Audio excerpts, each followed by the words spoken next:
Барлықтарыңызға сәлем, қайырлы күн. Мен YouTube каналым оқырмандары. Бүгін біз осындай өте дәмді мини пицца жасайтын боламыз. Міне қамыры өте жұмсақ, көріп тұрғандарыңыздай былқылдап тұр. Ең алдымен пиццаны жасамас бұрын қамырымызды ашытып аламыз. Ол үшін 1 пиала жылы сүт құямыз. Жылы сүттің үстіне 1 пиала жылы суымызды құямыз. 1 шай қасық тұз саламыз. Жақсылап керекті заттарымыздың барын қосып араластырып аламыз. Енді кезекте ашытқымызды да салып араластырамыз.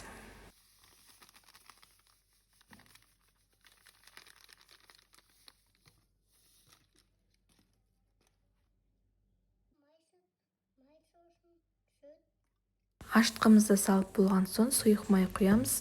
Сұйық майды құйып барлығын араластырып болған соң ұнымызды салып қолға жабыспайтындай етіп жұмсақ қамыр илейміз. Көп ұн салып жібермейміз, қатты болып қалса көтерілмей қалады.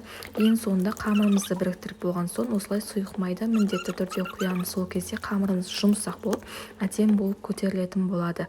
Қамырымызды илеп алдық, сұйық майымызбен құйып басын біріктіріп алдық. Енді осылай пищевой бумагамен немесе басқа да ыдыстармен бетін жауып жылы жерге 40 минутқа қойып қоямыз.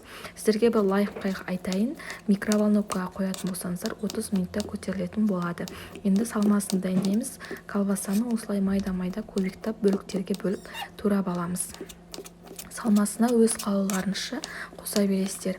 Енді кезекте колбасадан кейін қызанағымызды да осылай төртбұрыштай етіп майда-майда бөліктерге бөліп аламыз. Бізде пиццамыз кішкентай мини пицца болғандықтан қосатын салмасының барлығын майдалап төртбұрыштай етіп турап аламыз. Сырымызды да теркадан өткізіп дайындап алдық. Енді соусын дайындайтын боламыз. Мен қарапайым барлығымыз білетін күнделікті қолданып жүрген майонез бен кетчуп екеуін араластырып соус жасап алдым. Енді қамырымыз міне ашып шықты. Көріп тұрғандарыңыздай 2 есе болып көтерілген, өте әдемі болып, жұмсақ болып ашыған. Осы рецепт бойынша жасап көріңіздер. Енді қамырымызды алып майда-майда бөліктерге бөліп зуала жасап аламыз.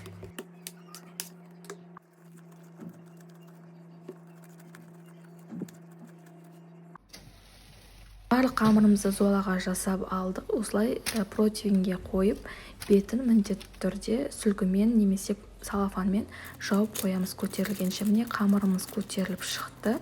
Енді осылай қолдың көмегімен барлығын басып шығамыз. Осы уақытта пешімізді міндетті түрде қыздырып қоямыз.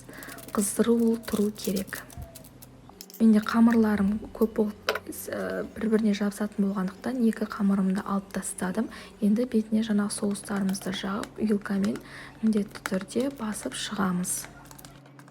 Қамырымызды дайындап болған соң салмаларымызды рет-ретімен салып шығамыз. Не салмаларын салып жатырмыз. Салмаларын салып болған соң 200 градуста, 180-200 градуста әркімнің пеші әрқалай 30-35 минут пісіріп аламыз.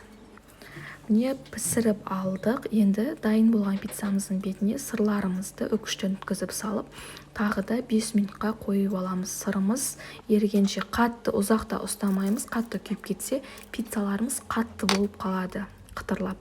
Міне пиццамыз дайын болып шықты. Өте дәмді, әрі қамырын қараңыздаршы, өте жұмсақ, былқылдап, пышный болып тұр.